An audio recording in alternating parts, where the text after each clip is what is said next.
Judges chapter 1. Judges chapter 1. The year would be 1390, 1380. Joshua has died, and this is now the account. This is the account of time between the end of the conquest, when Joshua brings the people in, and the establishment of a monarch. And it's just interesting. I mean, there is so much. And I'm going to try and share a few things with you as you go through this.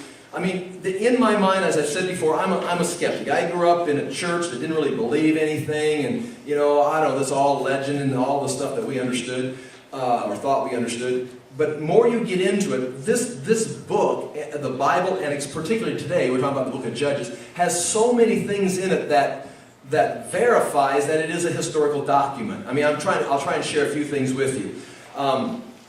But one of the things that this book does is it covers that time period between Joshua taking the land and the time that Saul or David are established as king. There's about a 350-year period there. And it just would make sense. You don't just walk into a land and then establish a nation. It's going to take some time of conquering a land, about 350 years. And as the story of Judges goes, one of the main points of Judges, I think, and there's several points you can draw out of here, is that when people walk away from the absolute truth, and when people walk away from, in their case, the law that God gave them to follow, His revelation of Himself, and they walked away, they begin to fill in the gaps with something else. They begin to, there's a void in their understanding, there's a void in their knowledge, and they'll begin to put the pieces in, and they'll end up going the way of the culture. And you're going to see as we go through this, they're going to end up following the Baals, following the culture of the Canaanites, and God is going to say, that's not what I had in mind. So it's going to take about 350 years to process through that transition and get to David. It's always going to be a struggle, of course, to do this. I want to say several things, but I'm trying to make sure I remember them all. But one of the things that was just discovered in the last few months over in Israel, right in the land of Judah, right near where David killed Goliath in the valley of Elah, there's a city there.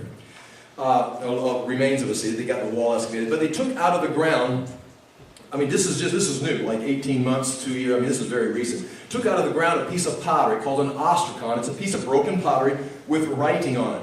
And it's written in ancient Hebrew script, maybe the most ancient writing of Hebrew that we have so far. But on it, it talks about a time period. It's dated to the time of the Judges. It's dated to right around 1250, 1100 BC. And it's right in the land of Judah. It pulls it out, and what it says on there, and you can look this up online, I've got some different blogs about it, different things, but it says basically this: the judges were corrupt, the widows and the orphans suffered, the elders got together and established a monarchy. Now, I mean, they took that out of the dirt. I mean, if you're not keeping up with what I'm saying, that is the book of Judges. The judges became corrupt and accepted bribes. They oppressed the different people for their own benefit. And then what ended up happening, the people, the leaders got together and said, this is not what we signed up for. Let's get a king. We want a king. Now you're in the book of 1 Samuel, which is the last phase of the book of Judges. 1 Samuel begins the last 100 years of the period of the judges. In fact, the last judge was Samuel. And the people came to him and said, we want a king. And you remember in the book of Samuel why they wanted a king? Because his sons were not following the way of Samuel. His sons, who were supposed to take his place of leadership, were corrupt and were accepting bribes. The Bible says so. And the land was in chaos. As we finish the book of Judges, we're going to see how chaotic the society was. And the people said, we need a king to line this thing up. And it's interesting that the Bible, right, that we have right here, agrees with that piece of pottery they just took out of the ground. For me, that's just tremendously amazing. I'll show you another thing, if you don't mind me going through another thing. We're looking at the book of Judges, but the first chapter, we're going to talk about some land and how the different people conquer different areas. But one of the things you're going to notice when we get into the book of Judges, and it needs to be pointed out because it'll just slip through your fingers, you won't catch it if you just read by it, is when we start reading this, over on the coastal plain. In fact, do this for me. Go to the back of your Bibles and find a map, Judges or the period of the Judges or some Old Testament map. Let me just kind of walk through it because we want to get this kind of in your mind here a little bit. First of all, you're going to notice the area of Judah, if you would. The area of Judah, and probably Simeon and Judah. If you have like the division of the tribes, how Joshua divided the tribes, the 12 tribes. Judah and Simeon are towards, the bottom, down there, Jerusalem and south. That is going to be one particular land. That's going to be the hill country of Judea, below Jerusalem. And then if you go towards the Mediterranean Sea, you're going to hit where maybe, hopefully, the tribe of Dan has got a location. And that is the coastal plain. That is the plains. It's right on the coast of the Mediterranean Sea. So you go from the hill country over into the plains, and that is where the Philistines are going to be. But a couple of things before we get too far. I got to point out, Dan is there. Dan is, during this book, Dan is going to move north and be up by the north of the Sea of Galilee. Raise your hands. How many of you guys have got Dan over there on the coastal plain? How many have got Dan up north of the Sea of Galilee? Okay, so that transition is going to take place. And one of the things that's important about the book of Judges, it is an early book. It is early in writing. The authenticity of it is within the text, because there's things in the book of Judges that the writer is recording that are not true geographically 300 years later. Things have changed. And so, remember, they don't have Google, and they don't have history, and they don't have all the details that we got. So to go and forge a document about history 400 years before is not as easy as some of the critics make it sound. Well, they just wrote it like they just made it up. No. The people that are writing this, if they are writing this in 800 BC, they're wrong, because those things are not true. Those cities are not called that. Those cities or those tribes are not in the same location. Different people are there. This book has to be written before the time of the monarch, because it was by eyewitnesses once again. Okay, so you've got the land of Judah and Simeon. Early in the book of Judah and Judges, Judah and Simeon are going to be separate tribes. But by the time Saul becomes king, they're going to kind of melt together, and Simeon's going to be absorbed into Judah. So you can see that transition. They're individual tribes, but by the time 1 Samuel gets here, they've melted together. You're going to see Dan at the beginning of the book of Judges, down there on the coastal plain, but by the end, they move up north of the Sea of Galilee, just south of Hazor. Okay, then you're going to, while you're down south there, let's go across the Dead Sea, across on the east side, over in the land of Jordan today. It's called Jordan.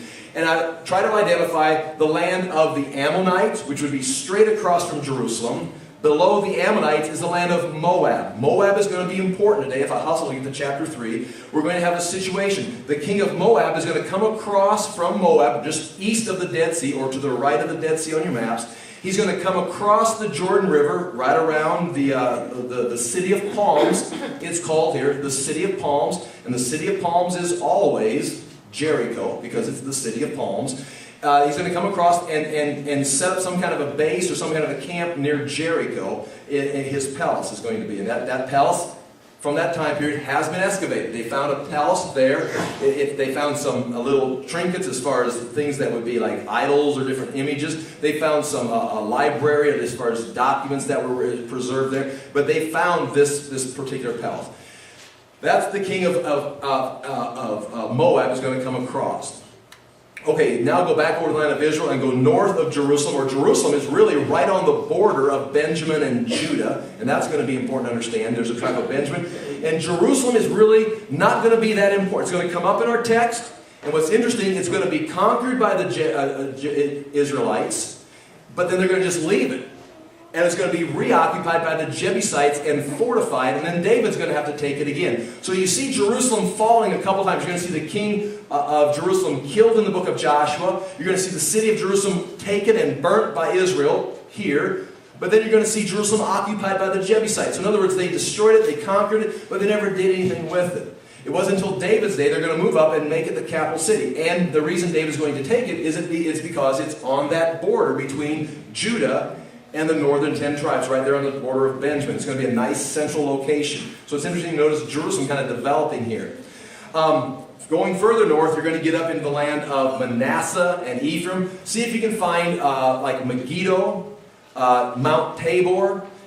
Go between Mount Tabor and Mount Carmel, and there you're going to have the plain of Jezreel. Find Mount Carmel's over on the Mediterranean coast. Mount Tabor's over towards the Sea of Galilee. Then you got that plain. That is the plain of Megiddo. That's where people call that's called Armageddon. Armageddon means the hill of Megiddo. It's the hill of Megiddo, and that's where the last battles take place at the hill of Megiddo, which is the plain of Jezreel. Anyway, that's an area right there with Naphtali's up there. And we're going to be talking about different things taking place there. And then go further north of Hazor, go further north of Galilee, and you're going to see the land called Aram, A-R-A-M. Maybe it's called Syria. King James sometimes translates it Syria, but this time, historically, it's the land of the Arameans. Those are all going to play into the text here as we look at this. Now, I want to go, please, to the book of Jeremiah. I'm going to read you 3 verses. Go to Jeremiah chapter 47. This right here is a rabbit trail, but it is huge, I think, at least for if people want to be critical of the Scriptures, they want to doubt the Scriptures, then they've got to deal with this kind of a thing. The book of Judges begins with the people called the Amorites over there on the coastal plain in the land of the Philistines, Ashkelon, Gaza, the Gaza Strip today. And the Israelites are going to go over there and try and fight them, and they're not going to be able to because the Amorites or the Canaanites there are too strong, and they've got iron chariots or whatever, and they don't get to take the land. But by the time you get to the story of Samson, who does Samson fight? He doesn't fight the Amorites. He doesn't fight the Canaanites. Who does Samson fight? Samson fights Philistines. Philistines, and the Philistines are real people. They are not Canaanites. They are not Amorites. They are Philistines. And so sometime between chapter 1 and the story of Samson, we've got about a 150, 200 year period there as this thing develops. You've got a different people there. And here's what happens. Look right here, if you don't mind. Chapter 47 of Jeremiah, verse 4.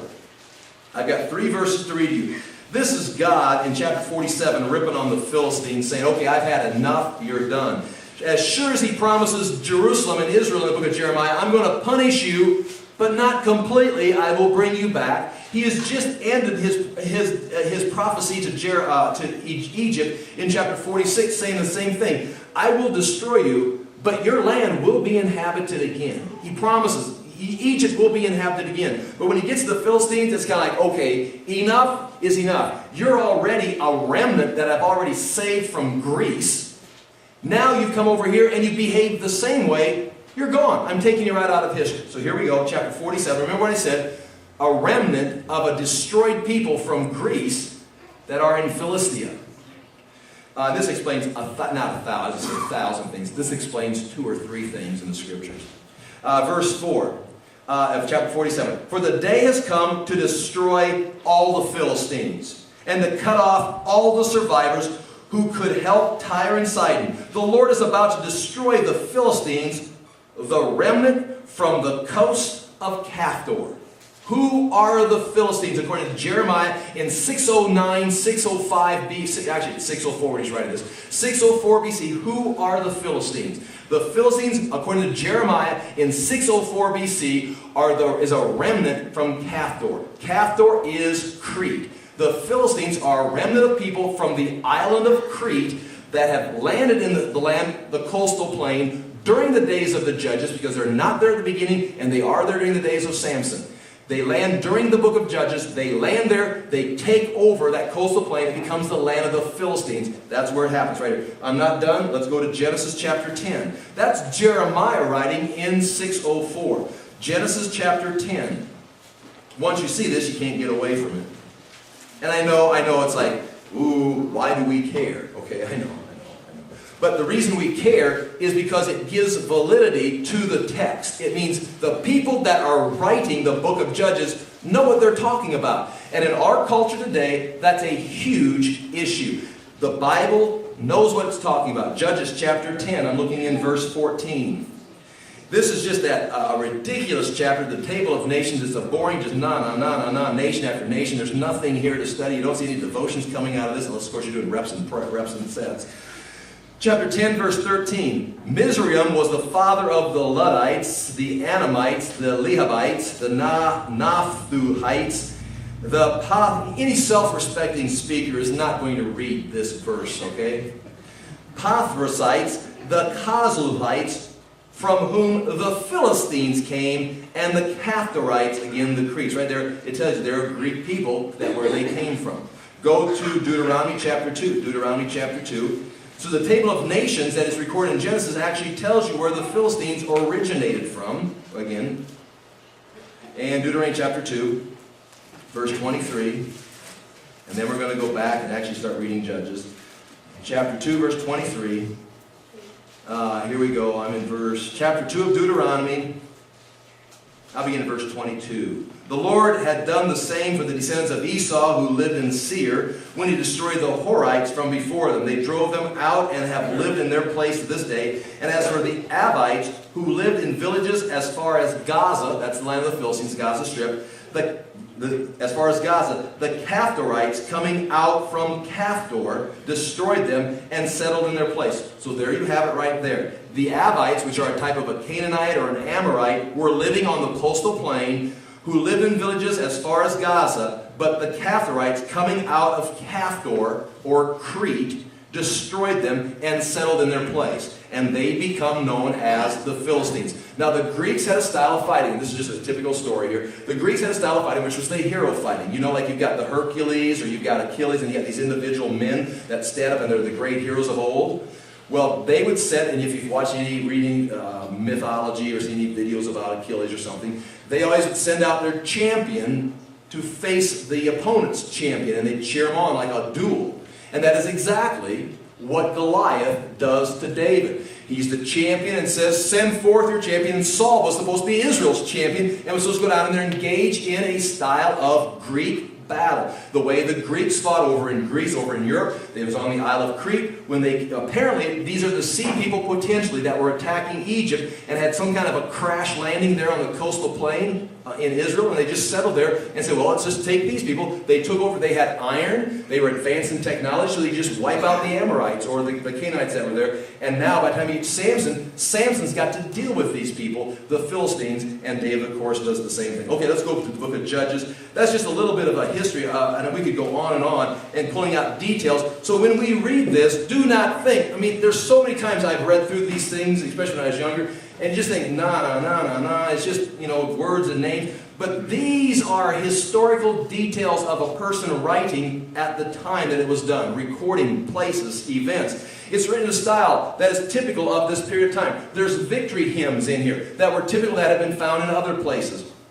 There's sites and locations, places that were named this, but now they've been changed to this name, and the book of Judges records it. So there's places that you can find in ancient, references in different archives of cuneiform writing that will refer to places that have their names have changed to match a more modern reading in Scripture. But the book of Judges records those more ancient names. So again, it's very, very, very good, very authentic book. People sometimes don't know what to do with it, especially if they're trying to undermine the Scriptures. Chapter 1, verse 1. Here we go. After the death of Joshua, the Israelites asked the Lord, who will be the first to go up and fight for us against the Canaanites? Now, they've come across the Jordan. Joshua's had the central campaign. He's had the southern campaign. He's gone up north. He's destroyed Hazor. A devastation, an attack, the destruction of Hazor that Joshua had, and that he did, is still attested in archaeology. You can still see the burn layers at Hazor. They're still excavating it. So that's all historical. And now, it says, now Joshua's gone. Who's going to go up and fight? They haven't conquered the whole land yet. There's still towns and pockets of people. And the Lord answered, Judah is to go. I have given the land into their hands. So they ask, who's going to be our leader now? And instead of naming an individual, he names a tribe. Judah. And it's typical because that's how the book of Genesis ends. The ruler's scepter will not depart from Judah until it comes to the one to whom it belongs, which is Jesus Christ, the line of the tribe of Judah. So let's just get this thing started the right way. The tribe of Judah is going to be your leader. Because I've got a prophecy hanging here. This is where Jesus is going to come from. So you guys lead them up. And it says, how did they ask the Lord? How they asked the Lord, who's going to go up? How did he respond?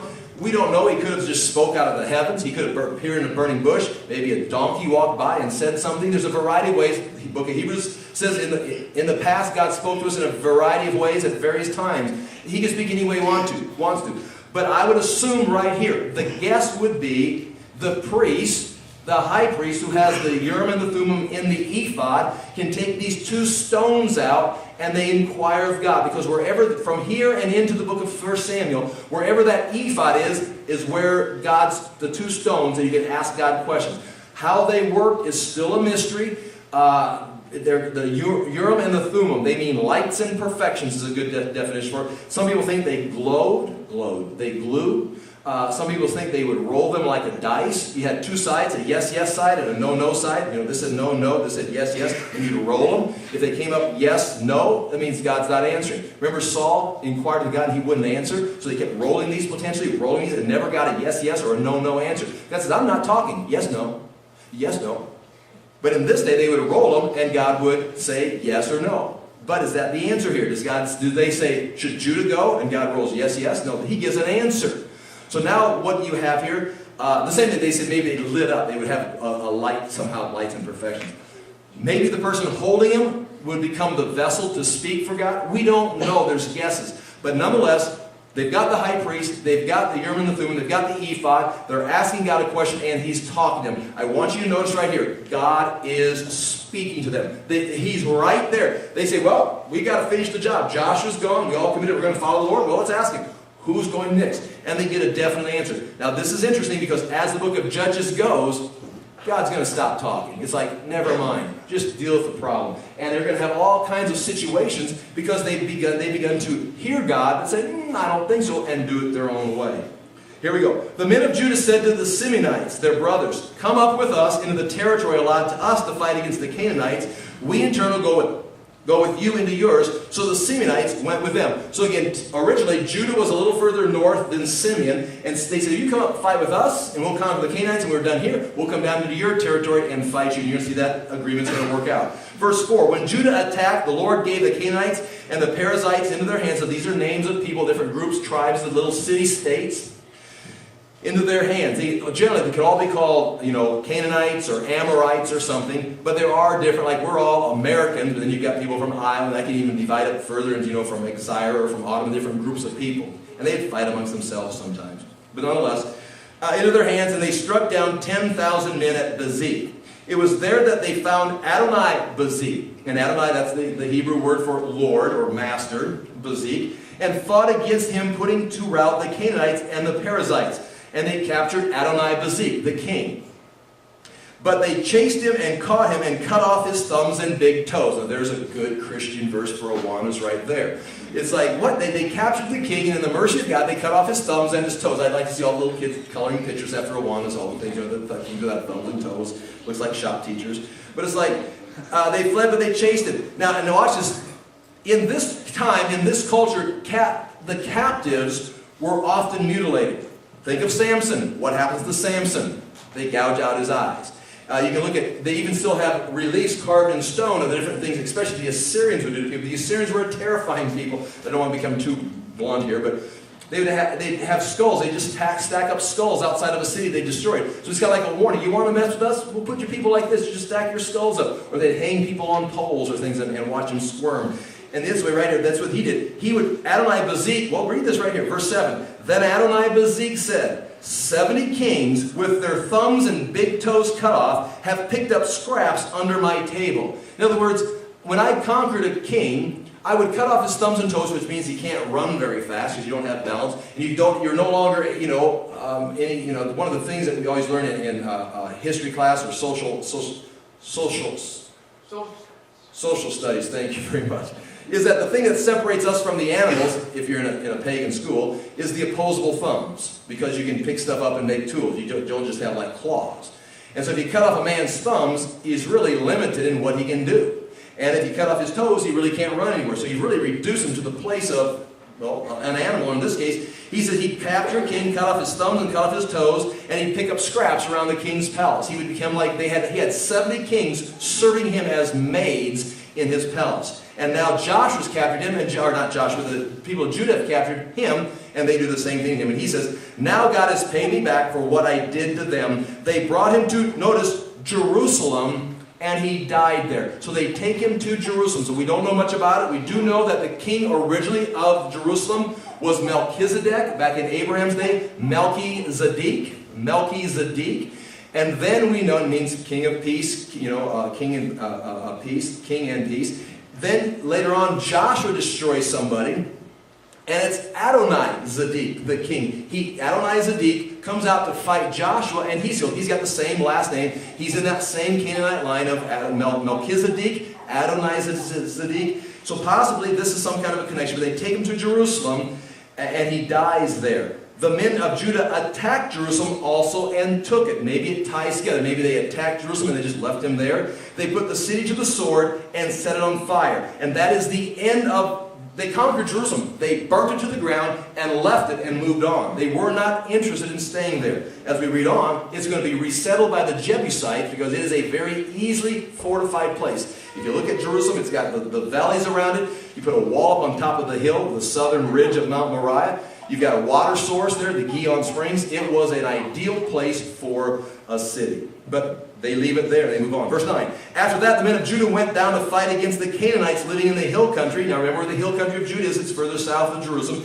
The Negev, which is that's the desert. As the hill country moves into the Negev, the wilderness, you're getting south now, the Negev, and the western foothills. Those western foothills are moving towards the coastal plain. So the hill country of Judah going down to the desert of the Negev and over to the western foothills towards the Mediterranean Sea. They advanced against the Canaanites living in Hebron. That's the center. That's where Abraham settled, right? That's the center of the hill country of Judah, formerly called Kerioth Arba, and defeated these three people there. And these three names are all the names of three sons of Anak. And Anak is an interesting name. He may have some kind of Nephilim connections, and we'll stop with that. But Anak always brings that up because Anakites were always connected with some kind of giants or some kind of a force there that was supernatural, apparently. Verse 11. From there they advanced against the people living in Debir, formerly called Kerioth Shepher. Notice the names. This is what it's called. This is what it used to be called. They're actually very much aware of what is going on culturally and the new changes that are taking place. This is not typical of someone faking a book in 850 BC. This is another attesting. This has to be almost a document from this time. Interesting, it says right here, and Caleb, remember Joshua and Caleb? Caleb's now 80 years old or so. Joshua, his friend, has died. They were 40 years old and they were spies. They lived another 40 years during the conquest. Joshua has died, and now Caleb was one of those two spies that said, we will do this, and the other 10 spies, oh, we can't do it. And the other 10 spies were destroyed, and Caleb and Joshua have endured, and now Caleb is an old man. He says, I will give my daughter Aksa in marriage to the man who attacks and captures Kerioth Saphir. That would be what we call Debir in other maps today. So a man named Othniel, son of Kenaz, Caleb's younger brother, be like her cousin, took it. He said, he's stepped up as a hero, get a style of fighting. I'll reward you if you'll take the city. So he got his troops organized, attacked the city, won the city, and won the girl. You see the same thing taking place in David's life. So Caleb gave his daughter Aksa to him in marriage. One day when she came to Othniel, she urged him to ask her father for a field. When she got off her donkey, Caleb asked her, what can I do for you? She replied, do me a special favor since you have given me land in the Negev, that's further south, kind of in the wilderness today.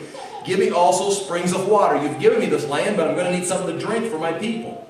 Then Caleb gave her the upper and lower springs that were located there so she could transfer that water down to her area. The descendants of Moses' father-in-law, the Kenites, or the Kenite, went up from the city of palms. Now this is an interesting line right here. The city of palms is what? That's Jericho. There's a source of water there. It's called Elisha Springs. Elisha turned it, became bitter, and Elisha turned it pure again. It's what makes the city of palms the city of palms. It's in the middle of the desert. It's right along the Dead Sea, or right just northwest of the Dead Sea by a couple miles. It's barren land all the way around, rocks, sand. I mean, you're in Jericho, and you step here, you're in the wilderness. You step here, you're in an oasis. It's palm trees.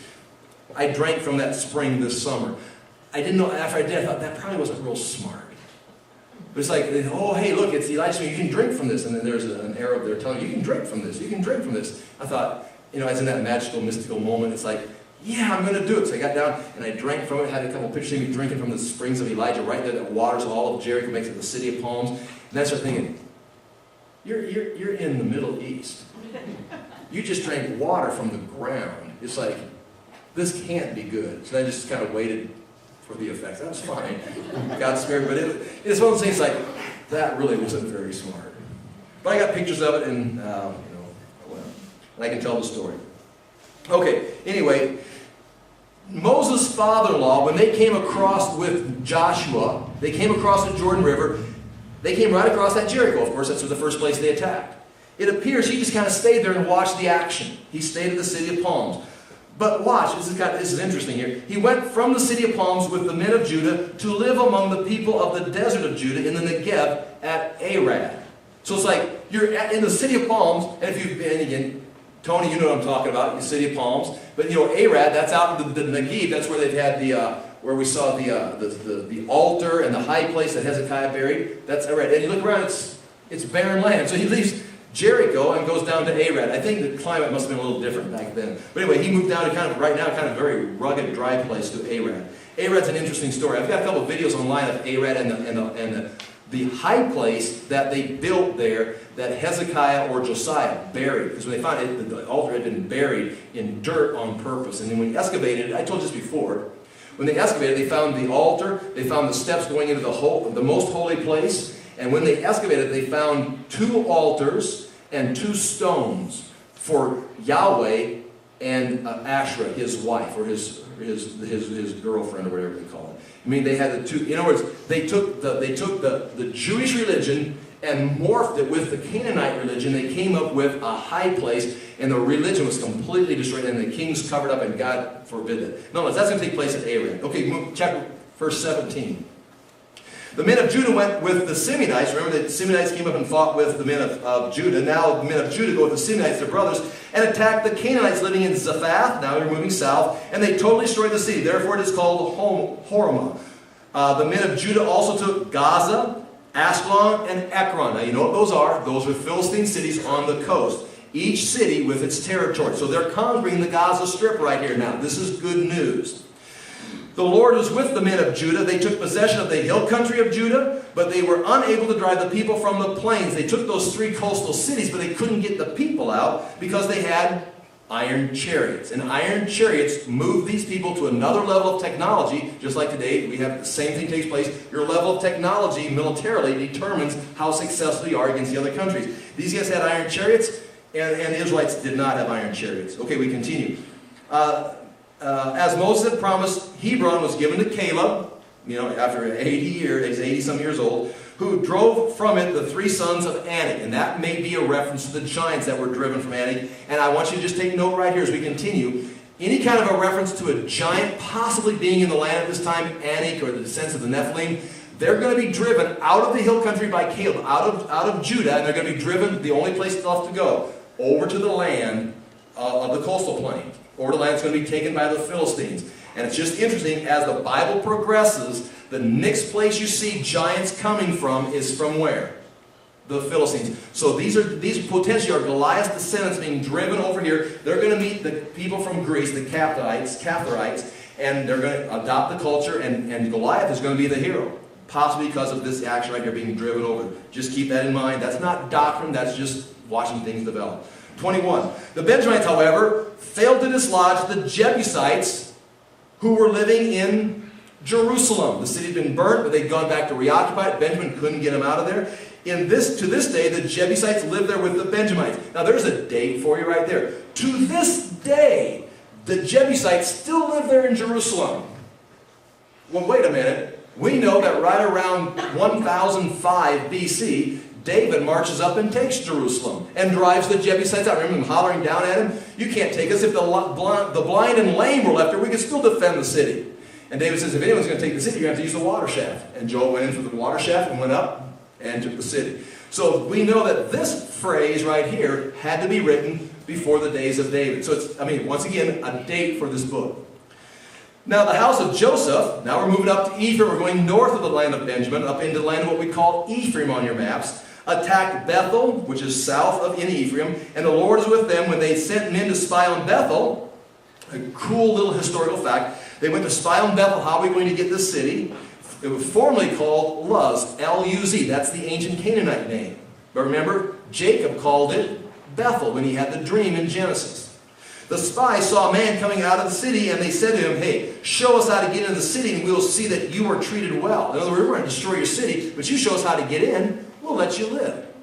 So he showed them, and they put the city to the sword, but spared the man and his whole family. He then went, this man that was spared, he then went to the land of the Hittites, there's a cool verse, where he built the city and called it Luz, which is its name to this day. The Hittites, remember we've talked about this before, the Hittites were one of the reasons the skeptics in the late 1800s, early 1900s ripped the Bible, because the Bible was making stuff up. There was never people called the Hittites. Remember this story? There are no Hittites. And so this man from Bethel, he leaves and goes to this imaginary land called the Hittites. We've never heard of. No one ever records it in history. And so this is all just fiction. Now listen, there's one of two ways of reading this. Fiction or a historical document. There's too many details here for this to be non-fiction. To be fiction, there's too many details here attesting. Now, the Hittites, that was discovered in the early 1900s, as they were excavating, they uncovered the archives of several palaces, including some Assyrian palaces, and they record events and activities against a people called the Hittites, which was a huge empire that covered all of Asia Minor today and came down into Syria, and Abram had to deal with them. Remember Uriah, one of David's greatest fighting men, Uriah the Hittite. He was one of the remains of the great Hittite people, was a great warrior, fought with David and his men. And so here's a reference to the Hittites again. This man from Bethel, this Canaanite, who was spared by Israel, like Rahab was spared by Israel, he goes up to the Hittite land, just migrates out of there, finds a city there, and names it Luz, after his old city, which the Israelite took, and they called it Bethel. Again, interesting.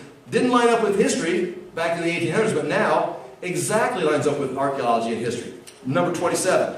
But Manasseh, now we're still moving north, did not drive out the people of Beth Shan or Tanakh or Dor. Now remember I showed you where Megiddo was? These cities, Beth Shan is right there. And Tony, Beth Shan, that's where they had the modern Greek city, not modern, but it's, first century with all the rows, and that's where Saul was nailed up. Saul's going to be pinned up on the wall at Beth Shan. But Beth Shan, Tanakh, and Dor, those are all areas of the hills that remain from Mount Carmel coming down, and they're all trails that go through the hills into the Megiddo Valley.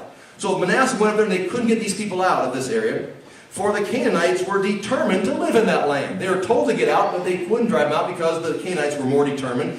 When Israel became strong, they did press the Canaanites into forced labor, but never drove them out completely. Nor did Ephraim drive out the Canaanites living in Gezer. Now, remember where Gezer's at? That's over towards the coast again. But the Canaanites continue to live there. This is on and on. I'm going to, oh my goodness, there's good stuff here. I'm going to skip through this because this is just good. You're going to get lost in this. Okay, there's great stuff right there. I'm going to quit and have mercy upon you. Chapter 2.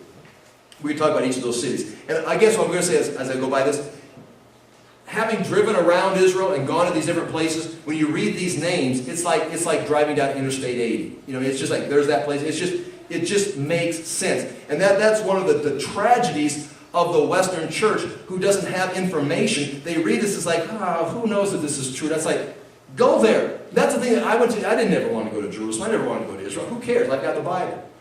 But when I went there and I started, it's like it's really here. It was like another awakening. It's like, this is more real than I thought it was. I just thought all these places were buried. Now you can drive by and point at it. That's the remains of it. That's the remains of that. They're excavating here. And you just follow this, just like following a road. So, enough of that. Chapter 2, verse 1. The angel of the Lord went up from Gilgal to Bochim. And that's where they were at. They were at Gilgal originally. Remember when they came across, Joshua leads the people across the Jordan River. They each take out a stone, and they bring it up, and they set it down as a monument that God parted the Jordan River so they'd never forget this. Tell your sons what these stones mean. Look, they're river rocks. You can't put that on your shoulder and swim to the surface. How did we get this rock up here? God stopped the river. We walked out. We picked it up from the bottom. We carried it on our shoulders, and we put it right there. That's a pretty impressive feat. I know it's true. Look at the stones. And they're supposed to tell their children about that. That was Gilgal. Now, God goes up, or the angel of the Lord. Now again, you do what you want with this, but I'm not going to develop the whole theology of today, but I have in the past. Angel of the Lord is a reference to a manifestation of the second member of the Trinity. We call him the Son of God, Jesus Christ, in the Old Testament. This is an appearance of the Lord before he took on flesh and became a man. The angel of the Lord is the one who Moses took his shoes off for in the burning bush. The angel of the Lord is the one who Joshua says, are you for us or for the enemy? He says, neither. But as the commander of the Lord's army, you're for me. It's like the question is whose side is God on? It's like, no, are you on God's side? So the angel of the Lord receives worship. He receives praise. He receives treatment as if he were God. And so once again, that's enough of that. This is what is called a theophany, an appearance of the second member of the Trinity. The angel of the Lord went up from Gilgal to Bochim and said, he goes up to a place where they've moved further, deeper into the land, and the angel of the Lord, or I will just simply say the second member of the Trinity, appears to the people there and says, this is God showing up. This is, I don't want to say Jesus Christ because he's not a man yet, but this is the person who's going to become flesh. He said, I brought you up out of Egypt and led you into the land that I swore to give to your forefathers. I did exactly what I said I was going to do. I said, I will never break my covenant with you, and you shall not make a covenant with the people of this land. I says, listen, you've got a covenant with me, but don't go in here and make a covenant with these people. So, okay. And you shall never make a covenant, but you shall break down their altars. You make a covenant with me, and when you don't make a covenant with anybody else, and then you break down their altars. But here's the problem. Yet you have disobeyed me. Why have you done this? Now therefore I tell you, I will not drive them out. Because you had a covenant with me, and I was going to use you to drive them out, and you got there and you saw the enemy, you go, well, we'll make a covenant. We'll go ahead and live with them. He says, then my end of the deal's over. I now have to use them to teach you. And that's what he says. Now therefore I tell you, I will not drive them out before you. They will be thorns in your sides, and their gods will be a snare to you. They're going to continue to oppress you physically and philosophically. Their religion, their philosophy is going to continue to hinder your understanding, because you're going to start taking in this pagan religion, this pagan philosophy, and you won't be able to see clearly. And now he says this is going to be a problem for you. Verse 4, when the angel of the Lord had spoken these things to all the Israelites, again I think that's the second member of the Trinity, the people understood it, and they wept aloud. And they called that place Bochim, which means weeping. There they offered sacrifice to the Lord. They began to offer sacrifices. Please, okay, what are we going to do? They offered sacrifice. Okay, this is a turning point now. This now establishes the people that we're talking in chapter 1 about the people making progress, but they didn't quite get the job done. And especially that line where it says the Canaanites were more determined. We don't want to be driven out.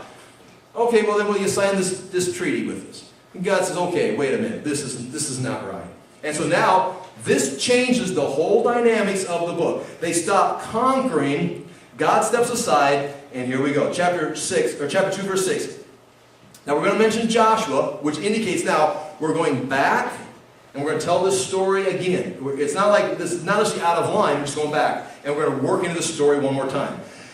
Verse 6, after Joshua had dismissed the Israelites, before he died, they went to take possession of their land, each to his own inheritance. He sent Manasseh here, he sent Ephraim here, he sent Dan here, Judah and Simeon went here.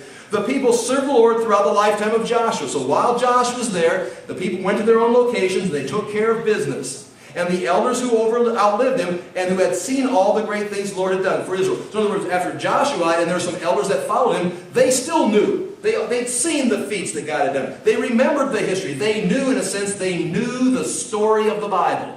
And so they continued to stay true.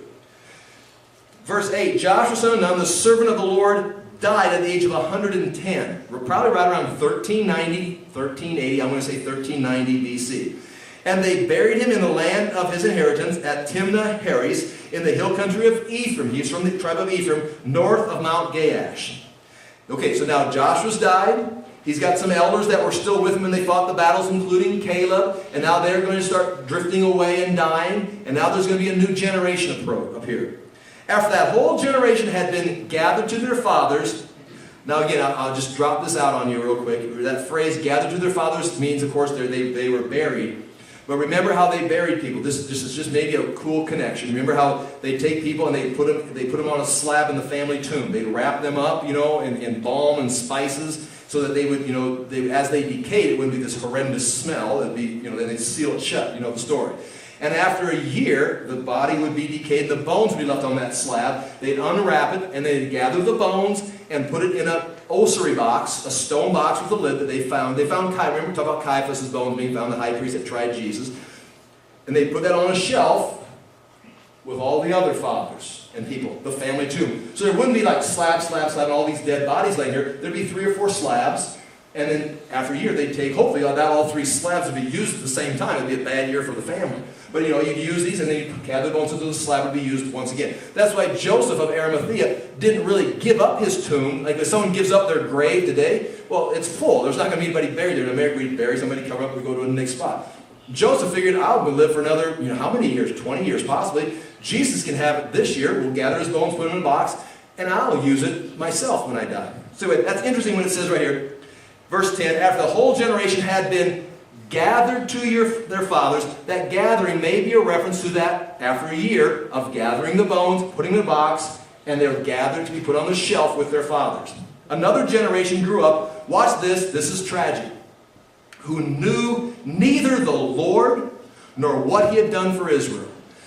They did not know the history, they did not know the details, and they did not know the Lord. And so what is a people going to do that doesn't know this history? They do not know the details. They're going to fill in the gaps. And watch the next verse. Then the Israelites did evil in the eyes of the Lord. What kind of evil did they do? Did they rob banks? Did they do cocaine? What evil did they do?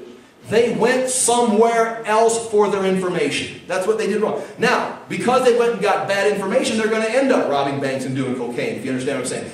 The evil they did was not the deeds. The evil they did was they didn't know the Lord, they forgot the Lord, no one told them about the Lord, and they went to get the information. Watch. Then the Israelites did evil in the eyes of the Lord and served the Baals. Instead of serving the Lord, remember Joshua says, as for me and my house, we will serve the Lord.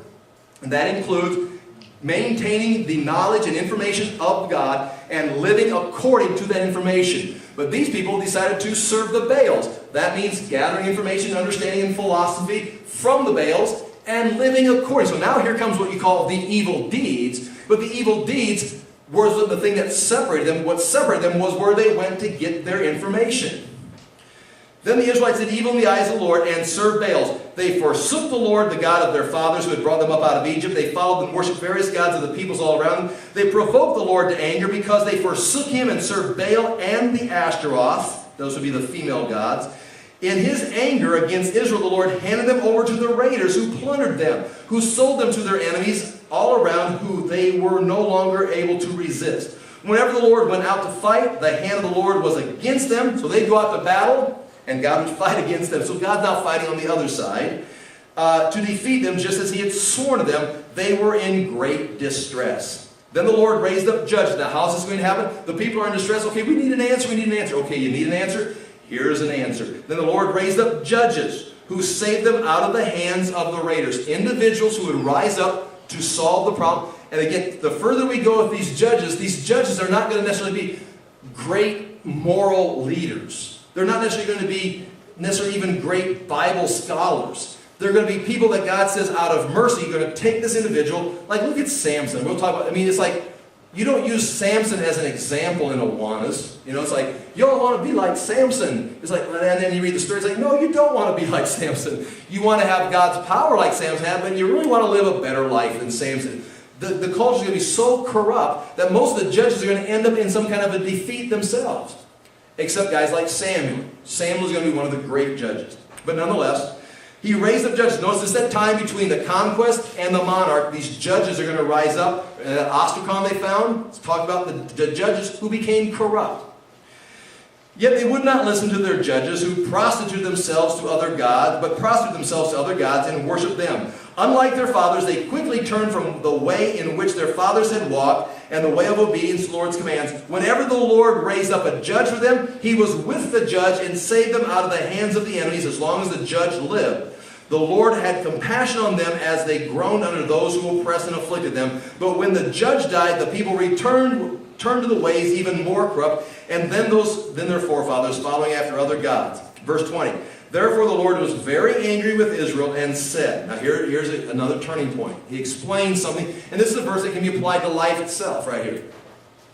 Because this nation has violated the covenant that I had laid down for the forefathers and has not listened to me, I will no longer drive out before them any of the nations Joshua left when he died. He says, okay, I've changed my plan. My plan was to drive out all the Canaanites and give you the land. All right, but because you're not cooperating, here's what I'm going to do.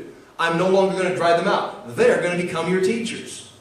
I will use them to test Israel and see whether they will keep the way of the Lord and walk in it as their forefathers did. The Lord had allowed those nations to remain. He did not drive them out at once by giving them into the hands of Joshua. Chapter 3, these are the nations the Lord left to test all those Israelites who had not experienced any of the wars of Canaan. So for this generation who never had to trust God or count on God, it's like, okay, I know the problem. You don't need God. You're just going after whatever you want. Here's what I'm going to do. I'm going to leave these nations here, and they're going to be your training ground. You're going to have to fight these. They'll either destroy you, or you'll rise up in faith and destroy them. And these are the nations the Lord left to test all those Israelites who had not experienced any of the wars in Canaan. Notice that right there, experienced. One of the things we need in life is that experience. We can learn, and we know this. I'm a Bible teacher, you're learning. But what we need to drive these points home, we need experience. We need to go off and use this. We need to have an experience. And sometimes God is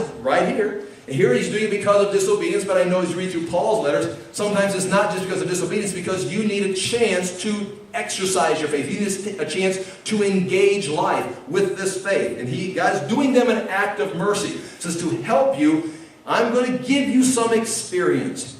That the Israelites who had not experienced any of the wars of Canaan, He did this only to teach warfare to the descendants of Israelites who had not had previous battle experience. They never had to fight anybody. So here, this is not good to have a nation that doesn't know how to fight, doesn't have any experience.